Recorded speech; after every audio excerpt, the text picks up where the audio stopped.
Hey everybody, welcome back. So today what we're doing is we are installing, we're making a Mega Man X2 and X3 multi-cart again. But we're doing it a little bit different this time. I've been working on an adapter to allow you to use a 27C322 EEPROM to do this mod instead of the 29F032 flash memory that is oftentimes done to used to do this mod. And the reason being because the basically the 27C322 is much cheaper than the 29F032. So by employing a board that can convert that 16-bit EEPROM into something that will be usable by the Rockman X2 cartridge to create the multi-cart, you're going to need an adapter board for the 29F032 anyway, so you might as well have one that integrates, all the logic needed to make a much cheaper piece of memory work. So that's the main thing. Like a 29F032 is like usually these days like $7 or $8 just for the chip. Then you also have to get an adapter board for it to make it fit these circuit boards here. So it is definitely more expensive. And this board here just has a few components. I think it's about like 75 cents worth of components on it. It's got two 74 HC 257 chips. It's a they're a pair of 4-bit multiplexers. So they can take the 16-bit input and turn it into an 8-bit output from the chip, which makes it compatible with these cartridges. But the cool thing about this is that this is meant to be a mod that doesn't require you to remove the original maskroms. So this cartridge here is actually one that I've tested and done a lot of stuff with. So this cartridge is actually kind of torn up. A pin is missing off of one of the maskroms and has been soldered back in, which is a piece of wire and all that stuff. So this isn't a stock fresh X2 cartridge, but I did restore the original maskroms, so this is a functional X2 cartridge again. And what I'm going to do today is demonstrate how this adapter is going to allow us to do an X2 X3 multi-cart, or you could do a Rockman X2 and Mega Man X2 multi-cart where you have both languages. This also integrates a 74 HC74, which is used basically as a binary counter to switch between the upper and lower bank of the ROM to basically produce to allow you to switch without having to install a physical switch. It actually works off of the reset circuit in the Super Nintendo. Now this is all experimental, so if it doesn't work, then that just means that it needs more development, but I expect it to work. I think everything pretty much makes sense. I have an earlier version of the board that it is working but doesn't integrate the 74HC74 binary counter, so that's the main difference here. But the way it works is you don't remove the maskrom, you just set it right on top here. And then you're just going to lift a couple of pins. You got to lift the chip enable pins for both of these maskroms. So let's go ahead and, before we do that, let's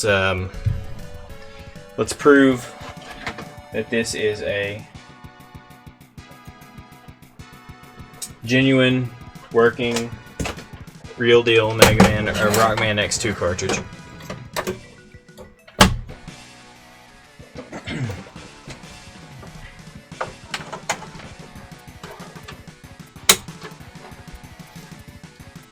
So there you go, Rockman X2.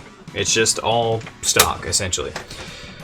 Okay, so I'm not going to go through how you burn the ROM or anything like that. It's exactly the same as my other X4 or X2, X3 multi-cart video. This is the burned ROM. It's ready to go. And what we're going to do is, first of all, we're going to lift the chip enable pins on these two maskroms. So Also C4, you have to remove that and transplant it onto the PCB for the adapter where it's labeled C4. So that way it will fit, because there's just no way to make it fit there without removing C4. Okay, so you don't have to remove any of the maskroms or anything like that. You just need to lift the chip enable pin to pull it out of circuit, and that's 1, 2, 3, 4, 5, 6. That's the 6th pin over. I've already partially lifted this one. I'm going to lift it all the way out of circuit.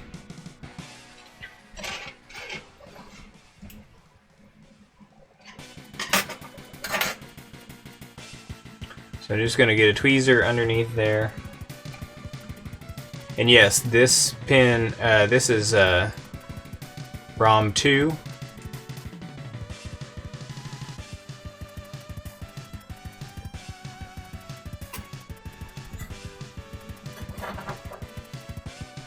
In case you're wondering. So you lift the chip enable pin for ROM 2.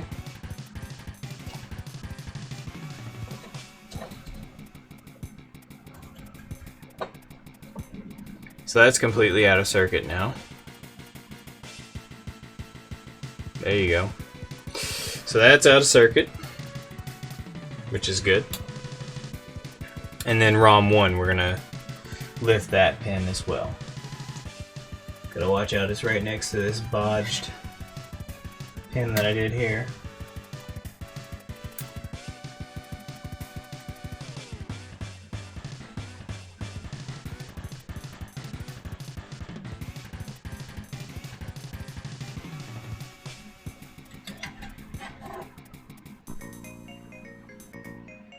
So there you go. So both of those are out of circuit now. And on the adapter, with that enable pin lifted, you'll find that the adapter pops right down here where you would expect it to. Now, there's the chip enable pin is right there, and it is actually going to press down just a bit onto that pad right there. And you're actually going to solder that pad to the chip enable pin, and what that's going to do is it's going to pull the original maskrom high so that it no longer reads any data off of it.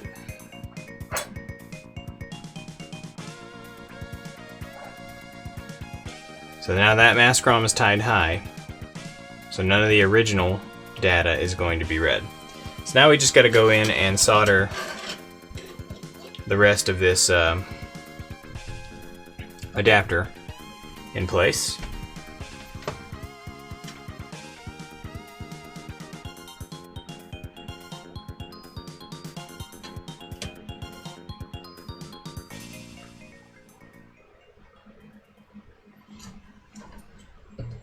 Okay.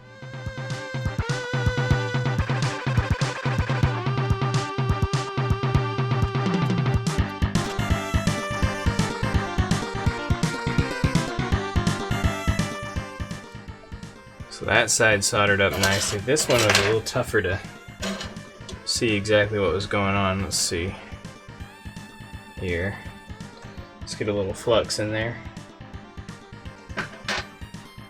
I think we're good. Now I want to just double check.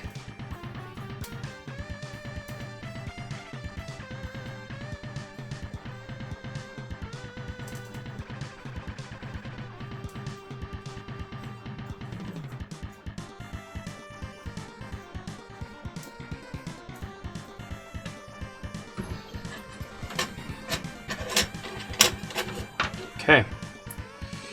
We look good. I'm going to check under the microscope just to be sure.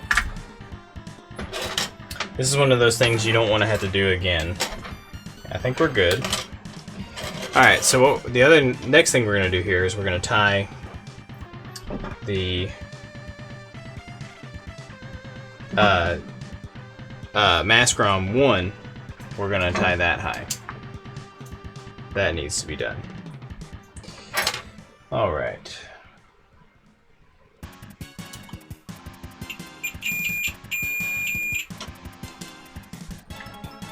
So what we're going to do is just take a little wire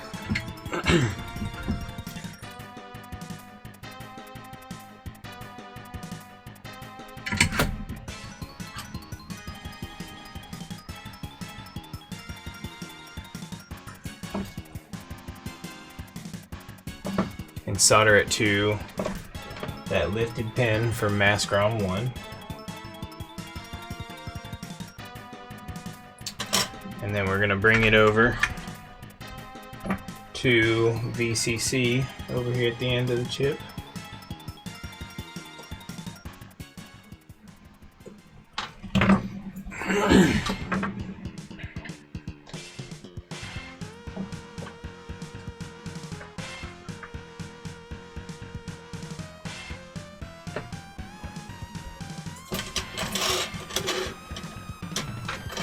And we're just going to solder that in place.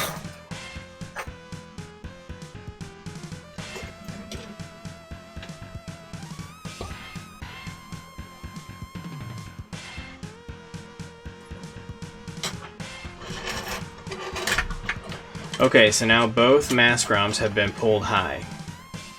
So now we have to get the chip enable signal that's supposed to go to maskrom 1. And the way we do that is we actually get it from the back of the board here. So let's see. We're going to probe this out because I don't remember which one it is exactly. But you've got these little test points on the back, or actually they're vias. So we poke one of the vias, or we poke up under here where the chip select line is.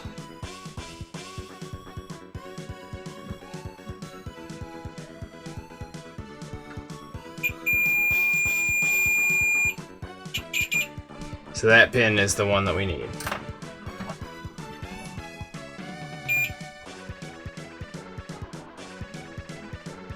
Yep, okay, so here's what we're gonna do.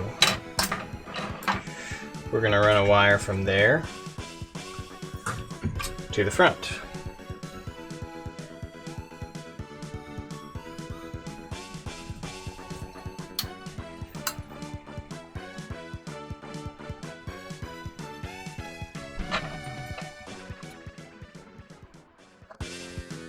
And we're just going to pull this over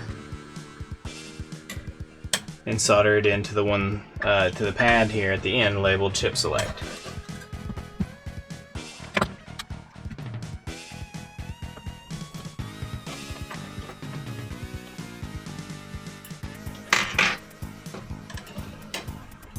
Okay, now we have a pin labeled reset, which we're going to pull over to the reset pin on the SNES cartridge. Let's see here. And that pin is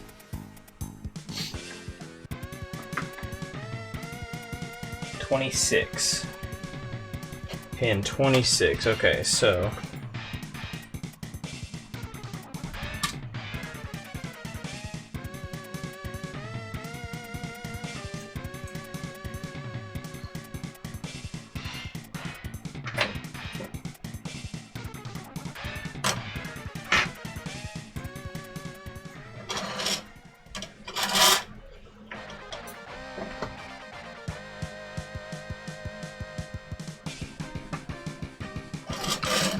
that puts it on the back side here.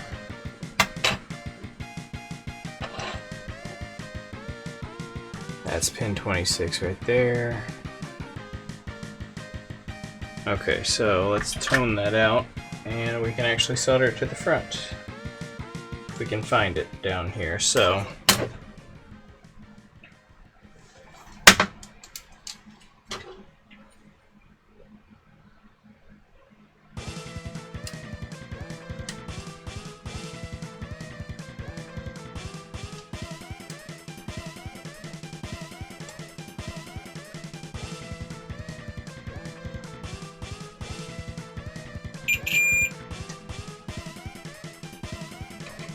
okay, so that's this one right here, and that goes here, Okay, so this here is the last point where we can get pin 26. Oh, right here. That's pin 26 right there.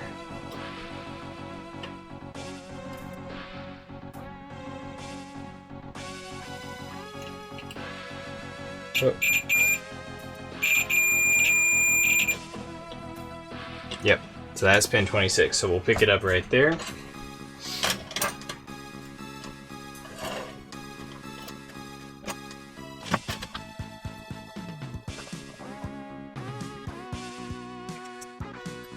Okay, so that's what it should normally look like wired up. Now what we're going to do is add our EEPROM. Now you see that I've bent the legs out. The legs need to be bent out like this so that it will sit over top the original maskrom and can be soldered to the pads along the side there. And you want to make sure that the maskrom is facing the correct way, so you got your orientation listed right there, and you just follow it.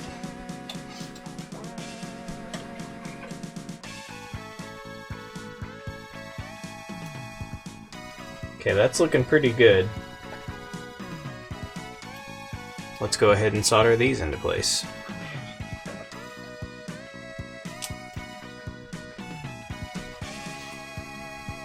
Yep, nothing's touching down there. There's a capacitor that this board has. There's a little cutout for it to pass over it, and I was kind of concerned that the legs of the EEPROM might come into contact with that capacitor, but that does not seem to be the case.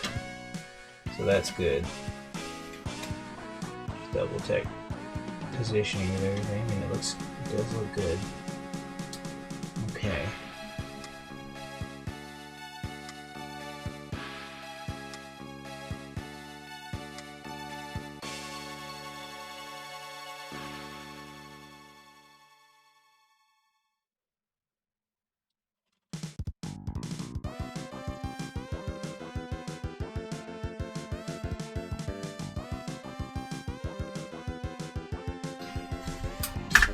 Okay, that should be it.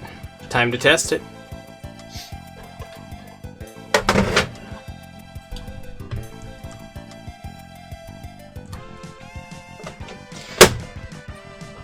Hopefully it works.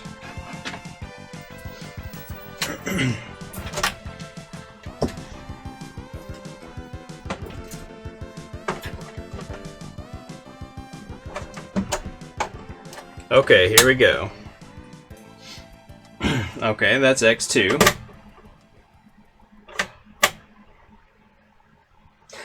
It works. So you see, by hitting the reset switch, you can switch between X1 or X2 or X3. So there's X2. We'll hit reset.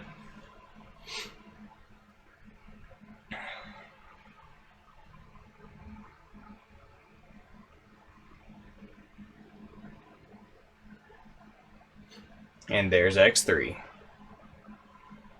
So that's pretty much it. I mean, aside from just the differences that I showed in this video, it works the same way as my older X2, X3 multi-cart. So that video has all the information that you need on how to make how to really do the job. This one has a slight just a slight variation on it. Now, one thing you do want to watch out for is, I don't know if you can see this very well. Let's see if I can get you zoomed in better. Right down here, there's a cutout in the board to make room for a little capacitor down there. And you've got to make sure that this leg right here, you don't get too much solder on there to bridge over to that capacitor.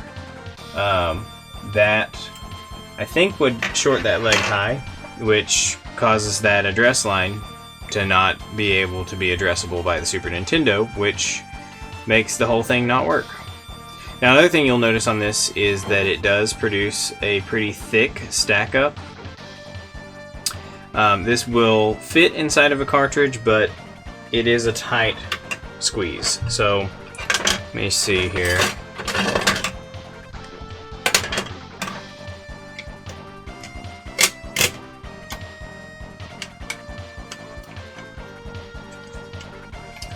So this is what you're dealing with right here. It lifts up at the back a little bit, but you can still put the lid on. It does still close up. It's just a little tight. So there's a little bit of an extra, actually you can barely see it. There's just a little bit of an extra lip there, but once you get the screws in, the whole thing closes up properly. It's just tighter than usual. But that is pretty much all there is to it. Get that all put together, and it fits just fine in a Super Nintendo once the screws are in. Let me go ahead and pop a couple screws in, and you can see the finished product. So the coolest thing about this, in my opinion, is just the fact that it's no cut. It's a no cut mod. You know, you don't have to cut any slot for switch. You know, the reset switch function just works to let you switch between games. No fuss. But there you go. So you can't even tell, really, that there is a little bit of there's a bit of pressure on the cartridge for sure, where it all squeezes together. And it's a little bit more of a seam than you would normally get, but practically speaking, it does not matter.